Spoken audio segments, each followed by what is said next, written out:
Dr. Shaili Jain, welcome to Shrink Wrap Radio. Thanks so much for having me. It's my pleasure.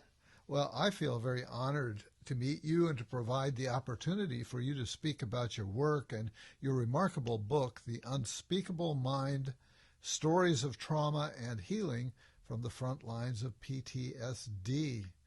So to get us started here, I'm interested in the title. Why did you call the book The Unspeakable Mind? What about PTSD is unspeakable? So often, experiencing a trauma, it often represents a violation, of everything that we hold to be dear and sacred. And a lot of times such events, they just simply become they're too terrible to utter aloud. Yes. And they take on this unspeakable quality. And, as you know, sometimes the survivor wants to speak up. But if the wider community is unwilling or unable to bear witness to their story, then the survivor is forced into silence. So then the trauma becomes unspeakable that way. The problem is we know that PTSD thrives under such conditions. When these traumatic thoughts and memories, if they remain unspeakable or unthinkable for too long, they actually impede our brain's natural process of recovery after trauma. They become these stuck points that inhibit the mental reintegration that is really needed for healing to occur. So, in my mind, really the unspeakability of the trauma was at the crux of the PTSD. Interesting. And what I get maybe implied in what you just said is that if the person can speak very soon after the trauma, that perhaps it doesn't become PTSD? Is that too strong a statement? Well, I think you're onto something there. I definitely feel, we know that giving people support in the immediate aftermath of the trauma, and part of that support is, hearing them and providing that kind of psychological safe space. We know that that can actually prevent the onset of PTSD. Mm-hmm. So, yes, I do feel like if a survivor is ready to speak, being there and allowing them to speak can be hugely beneficial, as opposed to, creating an environment where they might be hindered in some way in that regard. Yes, yes. And I think often we feel, those of us who are not the traumatized person, sometimes feel shy about pushing a person to talk about something that is so terrible and feel like, well, I don't want to re-traumatize this person or make it worse by trying to, interview them about what just happened. Well, so to be clear, we never want to coerce people into talking. We never want to make them feel like they must talk when they're not ready to. Mm-hmm. That we know does not work. Okay. They tried that with critical incident stress debriefing back in the 80s, and that does not work, and it may actually harm. Okay. But there is that fine line, though, right, between creating an environment where the person can talk, and also us as the people who are bearing witness, us being able to hear it, the story. Sometimes we want to avoid it. Sometimes we don't want to accept what happened. So there's that fine line, right? Never want to coerce, never want to force people before they're ready. But when they're ready, we should be ready to receive the story. Okay, yeah, that's a good reminder. Also, the subtitle of your book speaks of the front line of PTSD science. Mm-hmm. And that sounds exciting, the front line. Perhaps you can expand on that a bit for us. So, I'm a psychiatrist by training, and I was in private practice up until 2007. And then I decided at that point, for various kind of personal, revelations, that I'd been a clinician up to that point. All my training had been to be a clinician. And that's still to this day the place where I feel most comfortable. Uh-huh. But I decided in 2007 that I wanted to learn how to be a researcher, because I was growing dissatisfied with not having objectivity to know that what I was providing my patients was really happening, know? Yeah, was it really helping them? Yeah. Yes. So So I left private practice, and for 2.5 years, I was a fellow at the National Center for PTSD in Menlo Park, and I was also a postdoctoral scholar at the Stanford University School of Medicine. Yes. And in essence, in those 2.5 years, I really learned how to do health services research, specifically with regards to post-traumatic stress disorder. And ever since then, that's where I kind of live. I provide PTSD care to veterans as part of the VA hospital in Palo Alto. So even clinically, I feel like the VA is really on the cutting edge of what's going on in PTSD, because obviously part of their mission statement is to really take PTSD seriously. And then also I continue to do my research in affiliation with the National Center for PTSD. So I'm really blessed that I'm part of this brain trust of people who have committed their lives to understanding post-traumatic stress disorder and the science of PTSD and advancing the clinical practice of PTSD. And so really I feel like that's where I speak from when I wrote the book, that kind of vantage point of having the benefit of being part of that brain trust and having, taken that time to become a researcher and a scientist myself. Yeah. What a special position you're able to occupy. And how nice to be able to refer to oneself as part of a brain trust. I don't think I can do that. But, I've been, I interview a lot of people. And one of the things I've noticed lately is that there are two topics that are very prominent right now. And one is mindfulness and the other is PTSD. Oh, okay. And in some cases, I guess they go together. But there's an enormous amount of therapies that seem to be springing up in which people are claiming to have good success with PTSD. And, now, one of the things that you talk about, and this could be related to what I was just saying, is that one of the dynamics you write about is overdiagnosis and under-recognition. Maybe you can expand on those a little bit for us. So, I feel like since 9/11 and the wars in Iraq and Afghanistan and Hurricane Katrina, I do feel like, PTSD has become part and parcel of our modern vernacular, Yes. But part of the reason I wrote the book was because I also feel like it's become sloppily invoked. I think it's misunderstood. I think it's misconstrued.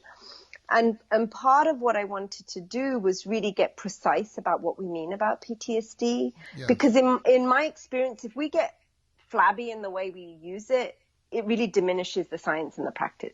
Well, I've wondered about that because I've had guests who make the point or attempt to make the point that we all suffer from PTSD. And I've been concerned, well, isn't that overgeneralizing the term? Just what you just said, losing some of its valuable specificity. Right. And I would argue the opposite. I think trauma exposure is very common in our society and around the world. So the odds of you being exposed to a major traumatic event are very high, something like 60% of men in their lifetime, 50% of women in their lifetime. But you have to remember that the percentage of people who will develop PTSD as a result is a small percentage. It's a substantial percentage, but a small percentage. It's something like 8 to 10%. But the problem is because the rates of trauma exposure are so high to begin with, even that small percentage translates to a lot of people. So, at any given time in America, there's 6 million people who have PTSD with active symptoms that need treating. So, it's a considerable problem as it is. And sometimes I think people conflate trauma exposure with PTSD. They think trauma exposure equals PTSD, and that is just not the case.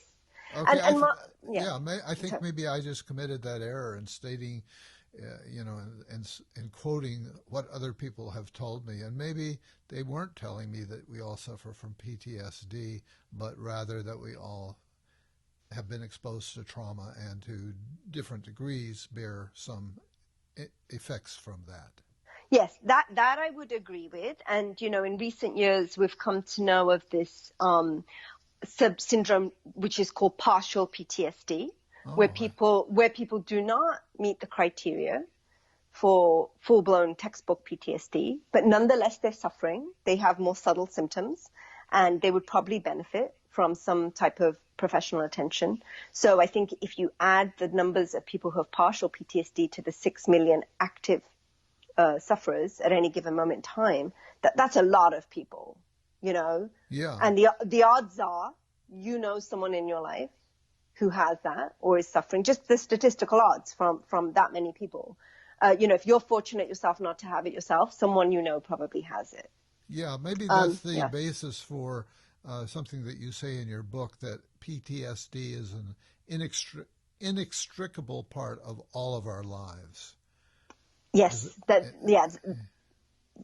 definitely a point that I wanted to make. You know, we tend to think of PTSD, the obvious image that comes to mind is the soldier back from war. Yes. But really, if you look at the statistics, PTSD can result from many traumas, you know, rape, family violence, being robbed at gunpoint, escaping a natural disaster like a fire.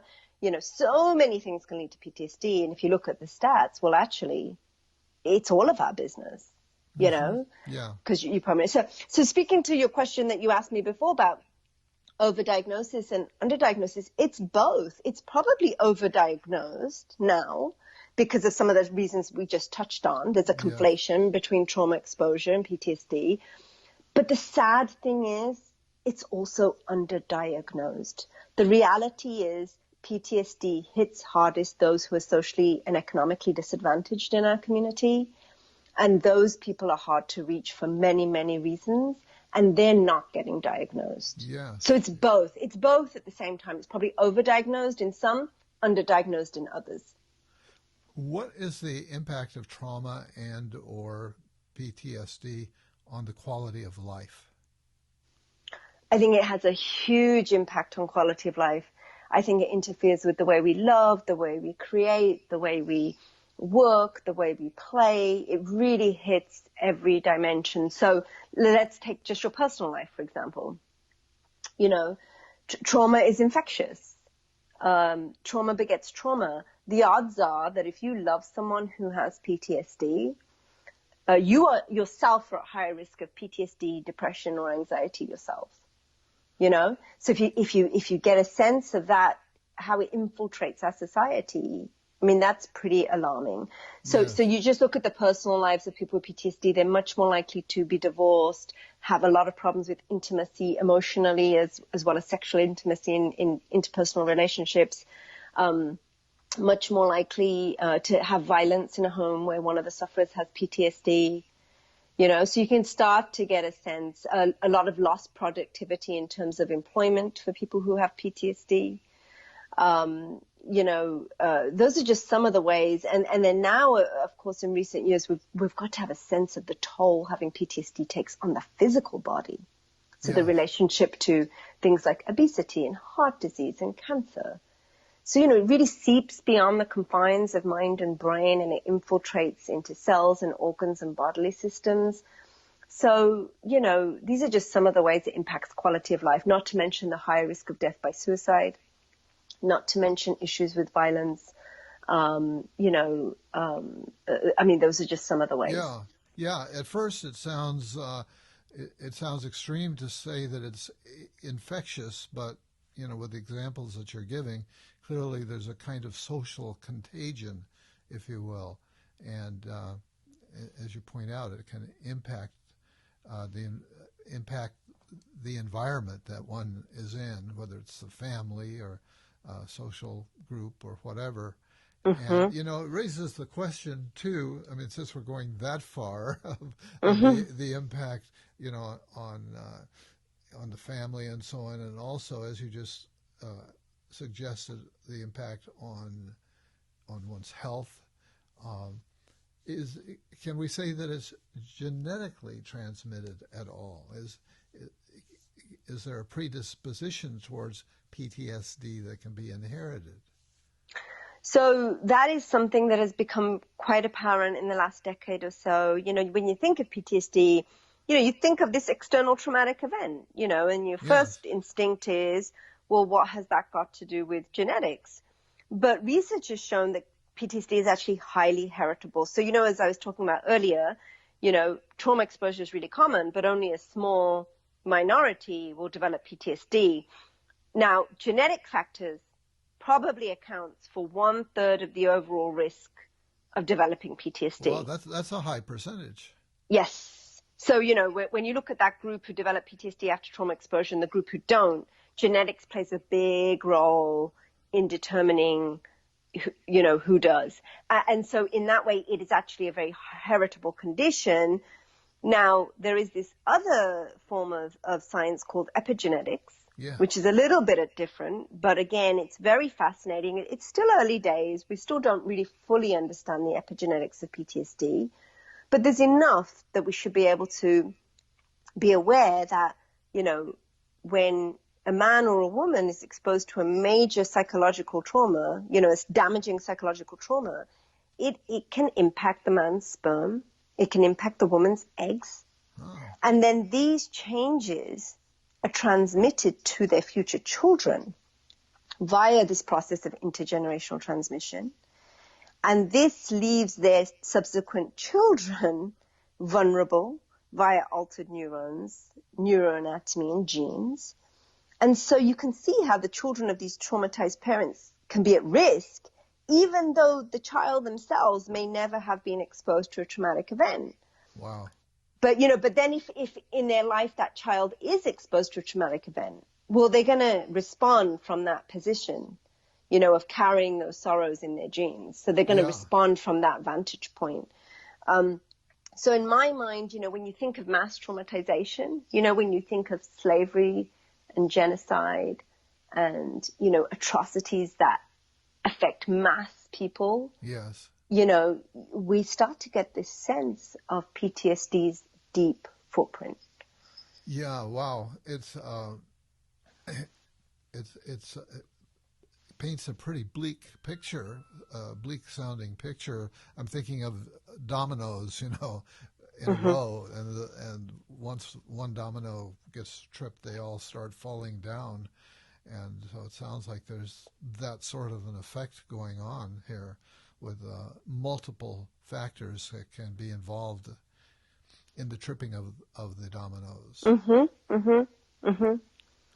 And what's the impact on the brain specifically? So we know the neurobiology of PTSD has been pretty well developed in the last 20 years or so. I don't think, as you know, neurobiology is constantly advancing, right? As the tools that we have to probe the brain and its circuitry improve, then the landscape is going to shift too. So, I hate to be very definitive when it comes to neurobiology because I know I'm going to have to eat my words. Okay, I won't make you do that. Yeah, but here's what we know.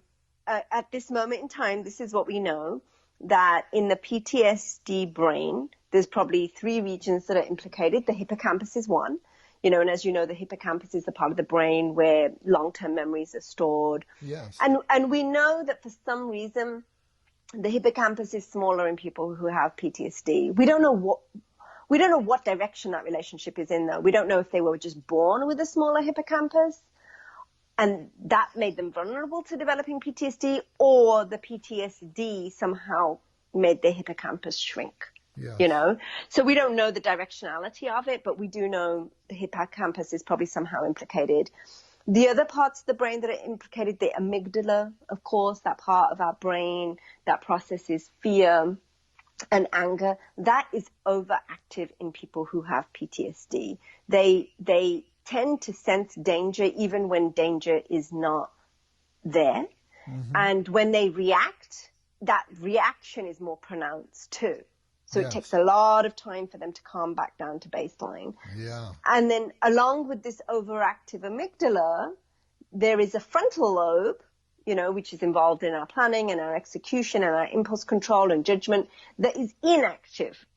Yeah. Less active than it should be. Right. So, you combine the inactive frontal lobe with the overactive amygdala, and then problems with memories, and then you start to get a sense of what's going on in the PTSD brain. And then obviously from a neurochemical standpoint, noradrenaline, adrenaline, that is present in higher levels in people who have PTSD. There's probably some serotonergic dysfunction as well that accounts for the anger and the irritability associated with PTSD and the mood states. And then the stress hormone, the human stress hormone cortisol is also implicated in some way. We're just starting to get an inkling of what that picture's like. But that's some of the kind of neurobiological aspects that we know to be true at this point in time. Yeah, well, that's a beautiful picture. You just, very, with great economy, you just kind of sketched out for us. When, as a clinician and you're diagnosing people, of course, you're not going to be testing their brain and so on. Mm-hmm. What are the symptoms that are displayed that tell you, oh, this is PTSD? So that's a really good question, because it can sometimes be hard to, tease out PTSD from, say, a mood disorder or, anxiety. Right. So in my mind, 8 times out of 10, there's a clear trauma history. There's a clear, okay, something happened, and there was a before and an after. And after that, I wasn't quite the same. Yeah. So sometimes there's not a trauma history that is the patient is consciously aware of. Sometimes it takes time for that to come out. But 8 times out of 10, I would say they're pretty clear that, I was fine before this and then I was not fine. Yeah. So that's one thing you want to be listening out for. And then I think the hallmark features of PTSD that really helps us differentiate it from other diagnoses are the intrusive symptoms, So that's the nightmares, the flashbacks, yes, the intrusive memories, which are very trauma specific. So it's not just general nightmares, it's nightmares related to the trauma. It's flashbacks, which is a reliving of the trauma in the present. It's intrusive memories of the trauma. And again, this sense of reliving in the present, those are some of the hallmark features of PTSD. And then along with that, the kind of hypervigilance and the startle reactions, the overreacting, the flying off the handle, the road rage, or the, or going from 0 to 10 in terms of anger with no control, that kind of, hypervigilant, hyperstartle reaction. Those are in my mind, very typical for PTSD. And then, of course, there's other symptoms too. There's the avoidance cluster. There's mood states. I think shame, guilt are very predominant in PTSD, more so than in other conditions. Yes. So, there's other moods, there's all the symptom clusters too, but I think some of the ones I've mentioned are kind of the hallmark features that you can help tease it out from other mental health conditions, which is hard because PTSD rarely lives alone. It often goes hand in hand with depression or addiction and anxiety. So teasing it out can be tricky. Yeah, thank you. As a result of the wars that we've been engaged in and some of the recent weather traumas and so on, how has the science changed? What's changed in the science of PTSD in the last, say, 20 years? Well, a lot has changed, and I think there's many reasons for us to be hopeful. I don't mean to paint a dismal picture in terms of the statistics and whatnot. I feel like this is a really exciting times in terms of PTSD science. The events that you mentioned fueled a massive body of research. People really started to get behind PTSD and accept that it was a condition. And that has really helped advance our understanding of the condition because we've had so much research. And this is a body of research that continues to grow exponentially. So that's really good news. And the exciting news is that PTSD was once considered incurable and disabling, but today it's very treatable and manageable. So we have a lot of well tried and tested treatments that we know work for PTSD. And yeah, sorry, go ahead. Well, I was just going to remark, it's really accelerated our understanding of the brain and other systems from a scientific point of view. Yes, I think absolutely. I think there's so much, and different types of science, not just neurobiological science, but health services research, epidemiological research, pharmacological research. So I think the whole mental health community benefits when there's this much high quality research done. Right. So yes, I feel like there's a lot of exciting advancements in the science, in the treatment, and then we've done a lot of work in understanding how to prevent PTSD, which in my mind is the really exciting piece. And that's where I feel we need a paradigm shift. We need to start thinking about prevention, as opposed to treatment. I want to come back to that, but before Sure. we go there, I wanted to ask you, what's at the cutting edge of treatment today? So I feel like in terms of talk therapies now, it's just become clear. There's such a robust evidence base to support many treatments as being the kind of first-line treatments. And oftentimes first-line treatments are talk therapies, which are trauma-focused. So they involve a kind of reworking of the trauma and really helping the patient understand their trauma cues and really working through the trauma so that the trauma literally does not have that power anymore to hijack their brains and their bodies. So, treatments like EMDR, which has been around for a really long time, but I feel like the evidence to support it as a cognitive behavioral therapy treatment for PTSD is sufficiently robust. And then things like prolonged exposure or cognitive processing therapy, those are the treatments that we know we have great evidence for their effectiveness. Now, just because a treatment's effective obviously doesn't mean it works for everybody. Right. And there are additional treatments that are not, for many people, understandably, the idea of working through their trauma is just really daunting. And what we've needed and we have now available are treatments that don't really go back to the heart of the trauma, but focus instead on the here and now. So what is going on in your life because of the trauma that is disrupting your life today, and what can we do about it? So there's a treatment called STAIR, STAIR. There's a treatment called ACT, Acceptance and Commitment Therapy. And they help people with PTSD, but like I say, by focusing more on the here and now. So if someone says to me, my interpersonal relationships are a mess. I can't hold down a relationship because I just get very agitated and I can't trust people. They focus on that, and they focus on arming the patient with the skills to help them get through the day-to-day. Yeah. So that has been a really exciting development as well. And then there's a lot of cutting-edge innovation going on, maybe treatments that aren't quite ready for prime time because we don't have that robust data to support their effectiveness. But there's no doubt they hold a lot of appeal. So, if you think of like art therapy programs and you think about, mind-body approaches like meditation, yoga, acupuncture, neurofeedback, really popular approaches. Right. Which I believe are being more extensively investigated, but are used widely by patients who have PTSD. Yeah, I've got some of those I wanted to run through with you a little bit, and you've mentioned some already, like EMDR, and there are all these sort of spin-offs from EMDR that involve tapping, and so I don't know if we yet fully understand the underlying neural mechanism of, why does this work? Why does it work to tap on acupuncture points on your body, or to, something about people have talked about bilateral stimulation of the brain, and I suppose distraction is another thing that people have talked about. Do you have any sort of personal sense of, why do they work? That's the million-dollar question. And like you said, in terms of the neural mechanisms, I think we're still far off. I think there's some studies done with the talk therapies that have looked at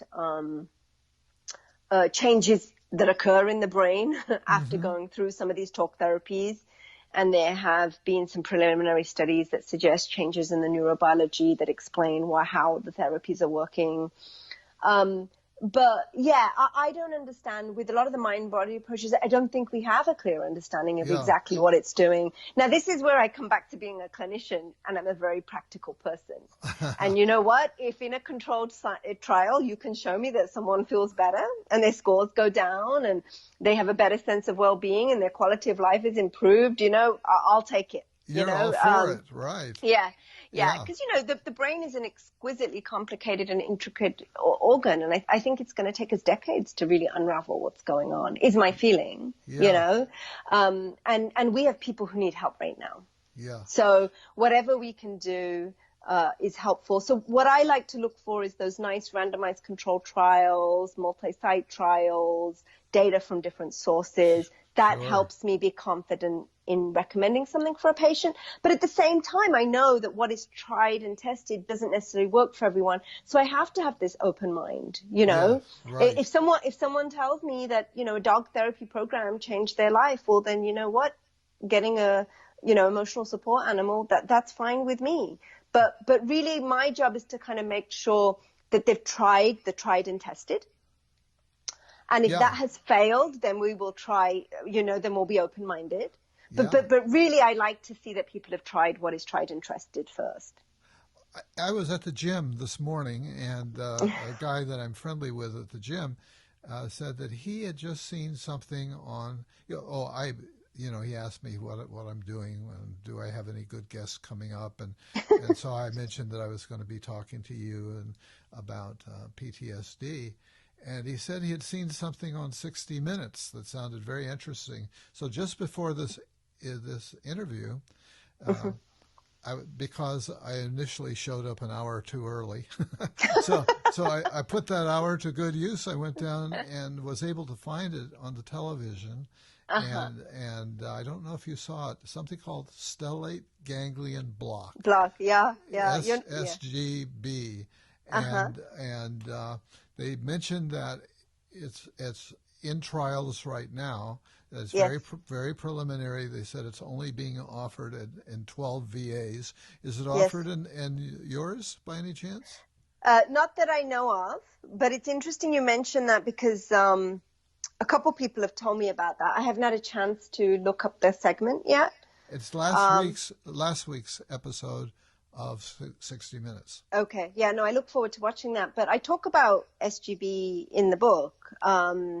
So there was a big fuss made about SGB a few years ago. Everybody was swearing that this was going to save everybody with PTSD, this kind of rapid cure. And I had a flurry of patients come to me asking for that treatment. At that time, it was attracting a lot of media attention because I believe because of this promise that it literally cures people, this kind of painless kind of magic bullet, And so I think it attracted a lot of media attention and people were coming. But if you actually look at the data at that time, it was experimental, as you say, it was preliminary, it was pilot, it was anecdotal.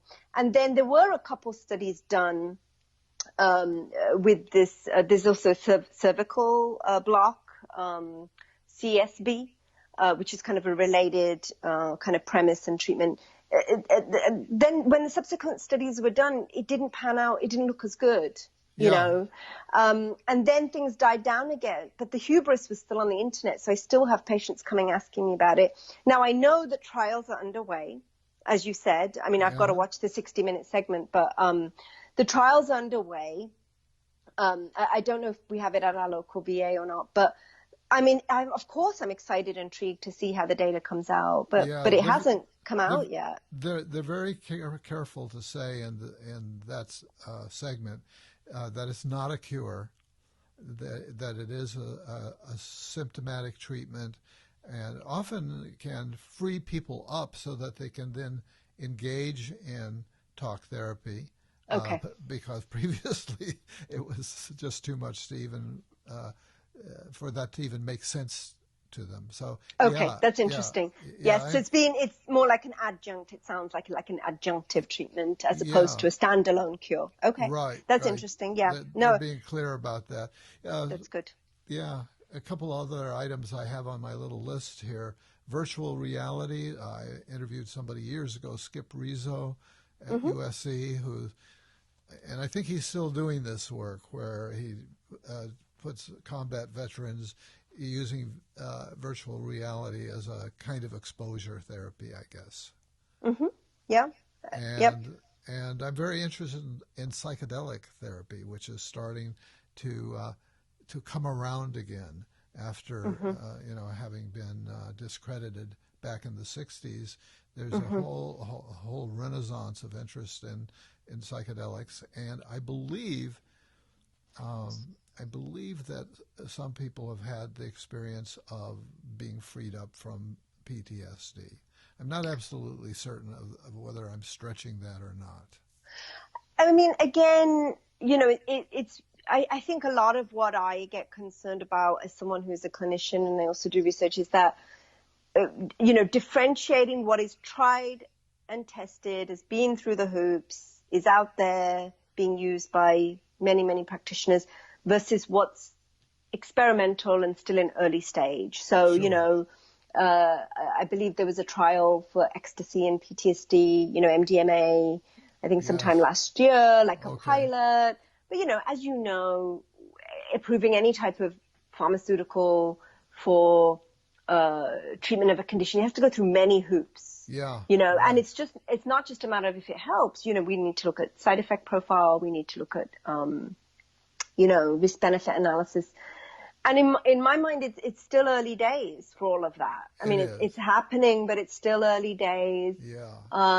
My biggest fear is that, even if something goes through all the hoops that the FDA requires, oftentimes a medication has to be on the market for a few years before you get a full sense of what the side effects are. Mm-hmm. Because it's only Sure. once it's been rolled out to millions of people and then the data starts coming in. And we've been through many of cycles of that in psychiatry. In the 20 years that I've been a doctor, I've been through many cycles of that where something has been touted with much fanfare, only for a few years later for us to realize that, oh my word, this medicine has got horrific side effects. Yes. you Right. know? So again, as you might gather, I'm a little on the cautious and the conservative side. And I feel like, when I meet people, they're feeling desperate, right? Of Yeah. course, they're Yeah. feeling desperate. When you are suffering mentally, you feel desperate and you want to hang on to anything that is going to relieve you of your anxiety. And I feel like then things that have this kind of magic bullet quality to them just hold a lot of allure when people are feeling desperate. And I do feel part of my job as the clinician is to kind of be a guide and remind people that, okay, this is what we know works. This is what's tried and tested. This is what has been on the market for years and years and years and years. And you have very little to lose by trying this. And then if these don't work, then let's put our thinking caps on and think about something different.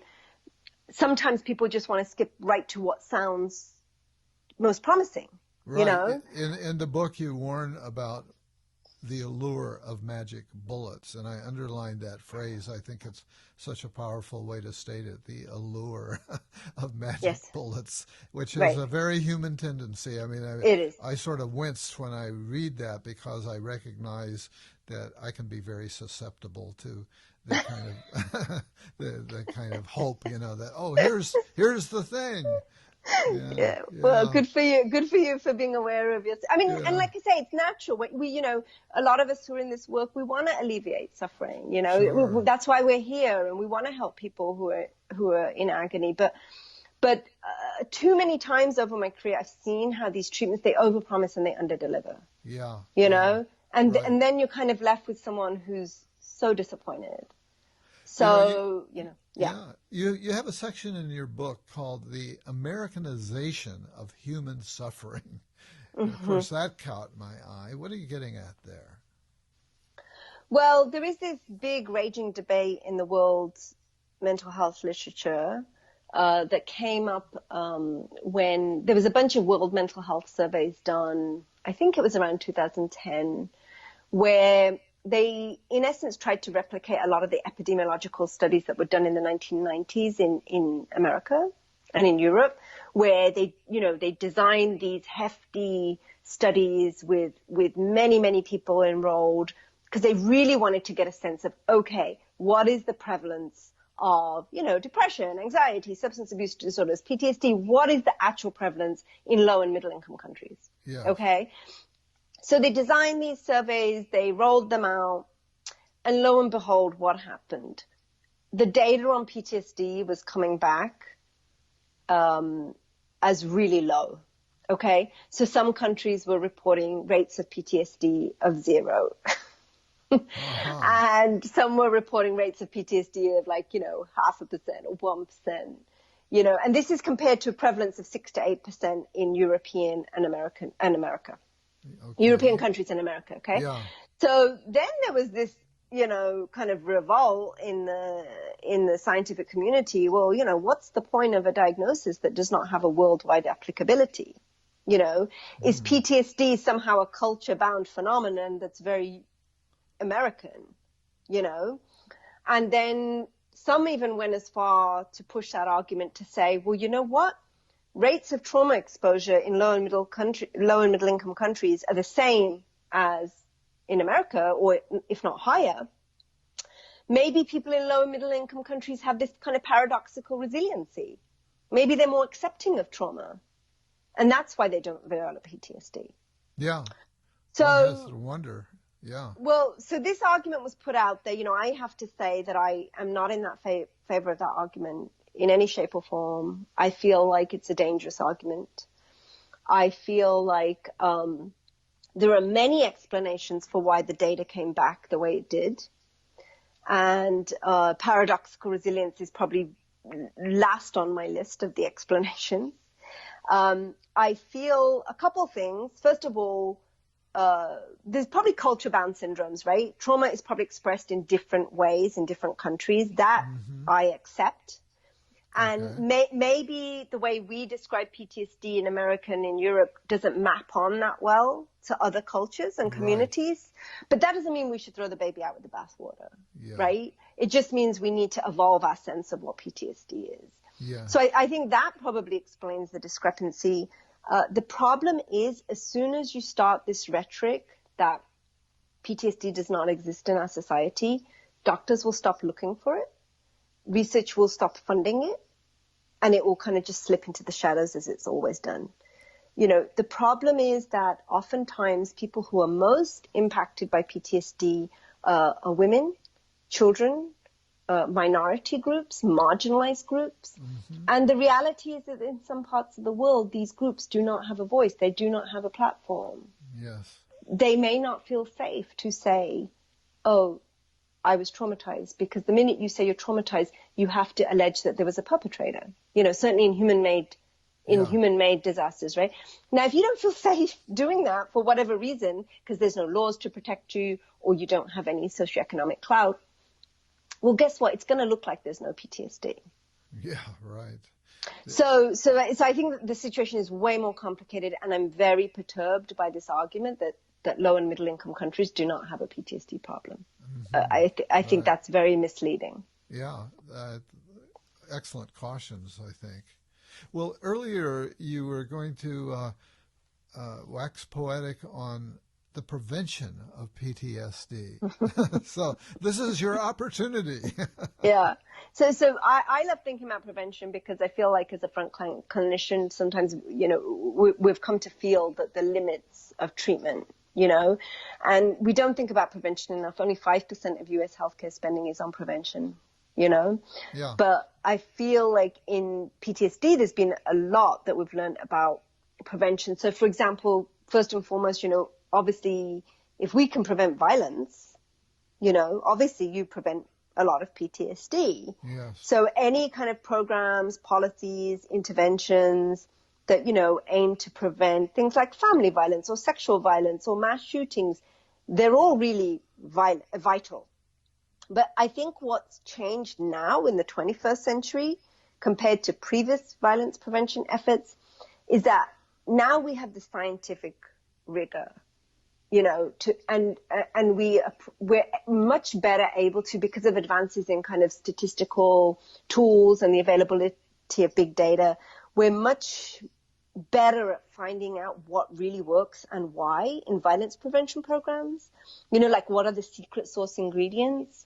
And the advantage of that is then you can scale those programs, and you can implement them in all communities. And that's really what we need, things that are replicable and scalable. So that is what's intriguing nowadays about violence prevention programs, is that rigor. There's also this period of time known as the golden hours. Yes, right. That window between trauma exposure and the onset of PTSD, like we were saying earlier, not trauma exposure does not equal PTSD, but some people will develop PTSD. Yes. So many people, many scientists and clinicians have thought, well, the golden hours, it might be this chance for medical intervention to set a pathway towards recovery. Yeah, a critical period. Yeah. Yes. And intervening in that golden hours, whether it be with some type of, pharmaceutical manipulation or some type of psychological therapy, could reset the brain toward health. Yeah. So a lot of interesting work done there. Again, nothing ready for prime time, but I do feel like in the next 10 years, we'll have a much better idea of what to do there. But, the third form of prevention, which I think is what we're using the most, is this kind of tertiary prevention where, okay, you accept that people have got PTSD, and what you do instead is you re-engineer mental health care so that PTSD care is more accessible, more acceptable, more available to sufferers, so that it doesn't become a chronic problem. The same way with cancer prevention, the same way with heart disease, early intervention is key for PTSD as well. Yeah, stigma is a big issue as well, isn't it? That people don't seek services, don't self-present because they feel shamed that that their experience is shameful, and they don't want to be tagged as suffering from post-traumatic syndrome. Yes. Particularly males, but not just males. I'm also thinking of women who've been raped and so on. Mm-hmm. Yeah, no, absolutely. I feel like I'm constantly fighting. There's internal and external barriers to people seeking help. And I think internal barriers, stigma is a big one. Also, just the very nature of PTSD, as I was saying earlier, avoidance is one of the symptom clusters. People have literally rework their life so they don't have to think about the trauma. That's their way of coping. Yes. So then obviously the idea of coming to see someone like me it doesn't make any sense to them, so the avoidance and then the mistrustfulness. I think a lot of people who have PTSD, especially PTSD because of human-made disasters, they mistrust. They don't trust. Mm-hmm. They don't trust organizations. They don't trust doctors, because whenever there's a power differential that's not in the person's favor, I think trust becomes an issue. Yeah. And so stigma, mistrust, avoidance, constant barriers to people seeking help. So where do these people show up in the healthcare system? They might not show up in mental health, but they show up in primary care, and so that's one of the early intervention strategies that I talk about in the book, is that mental health professionals, we need to literally move our practices, which is what I've done in the last 10 years. My practice is now in primary care. Mm-hmm. So, I literally want to go meet people where they're at, rather than waiting for them to come see a mental health professional, which 50% of the time is not going to happen. So when you say you go to primary care, can you expand on that a little bit? Sure, absolutely. So, you think of, your regular doctor's office where you go see your internist or your general practitioner. In the VA over the last 10 years, we've shifted that we have a mental health professional embedded in that clinic too. So, oftentimes there's a full-time psychologist or a social worker in that clinic. And then the way I do it is once a week, I go sit in primary care and I have a psychiatric clinic there. And so, sometimes my colleagues in primary care will be seeing a patient who's come in for an annual physical. And it'll become very apparent that, they have untreated PTSD or depression or anxiety. And they'll literally say to the patient, what, we have a colleague here who we work with closely, who's a mental health professional. How do you feel about checking in with her today? Uh-huh. Yeah, and you're right there on the Yes. spot. Yeah, excellent. Yes. Excellent. It's something that we haven't discussed, but it's a little bit of the flip side of responding to trauma is resilience and post-traumatic growth, which I think are there's kind of they're sort of new in the conversation to my thinking. Well, as you said, like post-traumatic growth, when we go back to those two populations, the people who are exposed to trauma, some develop PTSD, many will heal naturally with the passage of time and they will be fine. Some people in that latter group will report that they will be beyond fine, that they will experience what is known as post-traumatic growth, where that traumatic experience was this major learning experience for them, and they really reevaluated their life's priorities, and they really, reevaluated what they wanted from life, and then they kind of lead this enhanced life, Yes. So there's actually a lot of research being done in post-traumatic growth, and there's actually books written about it. I think I just live in a different world, obviously, as a psychiatrist and a PTSD specialist, I don't get to meet a lot of people who are lucky enough to have post-traumatic growth. I get to meet that other group of people. Right. So resilience has become very important and very studied closely because I think a lot of people have felt, well, if this vast majority of people do okay in the aftermath of trauma, what can we learn from them and apply to the people who don't do so well? Yeah. So we know some things about resilience in the aftermath of trauma. I feel like what does not get emphasized enough, though, is how much of your resilience, your ability to be resilient after trauma, is actually related to your zip code, where you live. Oh, yeah. And the resilience of your wider community. I think that gets lost. I think we tend to glorify human beings as being these amazing examples of people who have thrived after adversity, but we don't really pay attention to how much of their ability to thrive was linked to the kind of luck of where they were born. Yeah. Geography really is kind of destiny. If you live in a resilient community, you are very fortunate. You're probably tapping into a lot of resources in that community, just the home you were raised in, your access to education, your access to money, the fact that you have a platform, the fact you have a voice, and I think if you change the zip code, that resilience may never get a chance to manifest itself. So I feel like moving forward, we've got to focus on ways of leveling the playing field. How do we make all communities resilient? So that everybody can be resilient after trauma exposure, as Amen. opposed to, there you go. So yeah. That's my 2 cents on resilience. Yeah. Well, I know you've got some thoughts about the Me Too movement, what's going on there, and its relationship to helping survivors of trauma. What can you tell us about that? So as you kind of mentioned earlier, like rape is the trauma most likely to lead to PTSD, closely followed by like combat exposure and physical assault. But, there's something about rape that is potently traumatizing. And, in the United States alone, nearly 1 in 5 women has been raped at some point in her life. Obviously, men are victims of rape too, but women are just much more commonly the victims of rape. Right. There's something about the crime of rape which historically has carried this stigma, and oftentimes the rape survivor who risks being shamed is forced into silence. But there's something about that silence that just bolsters rape's power to wreak havoc on the life of a survivor. Yes. Sometimes when the survivor speaks up, they face what we call secondary injuries from those who subtly or not so subtly blame her.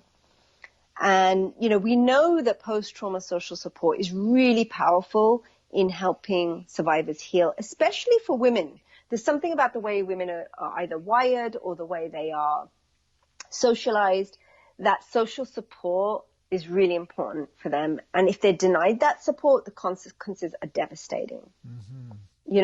So if this Me Too movement that has been going on for at least 2 years now, if not longer, if that means less stigma surrounding rape, if that means less secondary injuries for survivors, you know, who speak up, and if it means more social support for survivors, then I think that can only mean reduced rates of PTSD in the future.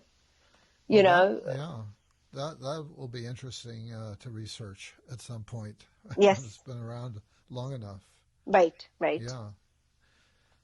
Well, we've covered a lot of ground here. Is there anything that we haven't touched on that you'd like to have our listeners be aware of? I feel like we covered so much. There's so much more. This kind of never ending, but I feel like we hit a lot of the high points in our conversation. Well, good. Well, Dr. Shaili Jain, I want to thank you for being my guest today on Shrink Wrap Radio. Thank you so much for having me. The pleasure was absolutely mine. Okay. So I'm going to turn off the